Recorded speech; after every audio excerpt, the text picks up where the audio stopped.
میرے سامنے ایک کتاب تقلید کا حکم کتاب و سنت کی روشنی میں موجود ہے، جس کے سر ورق پہ تالیف ڈاکٹر وصی اللہ محمد عباس حفظہ اللہ، مدرس و مفتی مسجد الحرام، پروفیسر ام القری یونیورسٹی مکہ مکرمہ سعودی عرب، تقدیم شیخ ابو عدنان محمد منیر قمر لکھا ہوا ہے۔ ڈاکٹر وصی اللہ صاحب اس کتاب کے صفحہ 54 پہ لکھتے ہیں، علامہ ابن تیمیہ کے قول میں یہ تیسری قسم میں عوام کی تقلید کا جو ذکر آیا ہے، در حقیقت یہ اتباع ہے، کیونکہ عامی نے اس وقت فَاسْأَلُوا أَهْلَ الذِّكْرِ إِن كُنتُمْ لَا تَعْلَمُونَ، یعنی جاننے والوں سے پوچھ لو اگر تمہیں علم نہیں، کے حکم پر عمل کیا، لیکن اصطلاحی طور پر اس کا نام تقلید ہی رکھا جائے تو کوئی حرج نہ ہونا چاہیے۔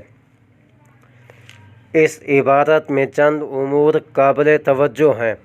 نمبر 1، علامہ ابن تیمیہ رحمہ اللہ عوام کے لیے تقلید کو جائز کہتے ہیں، لہذا انہیں مخالفین تقلید میں شامل کرنا صحیح نہیں۔ نمبر 2،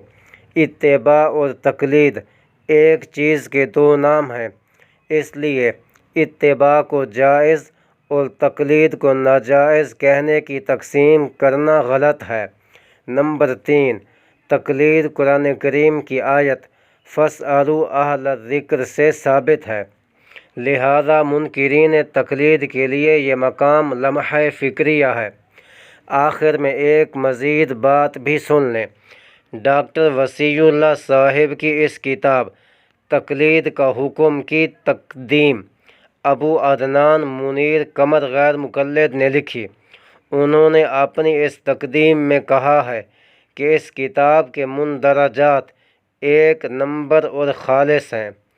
اس لیے تقلید کی بابت مفید باتوں پر مشتمل جو اقتباس ہم نے نقل کیا ہے، غیر مقلدین اسے بھی 1 نمبر اور خالص ہی سمجھیں۔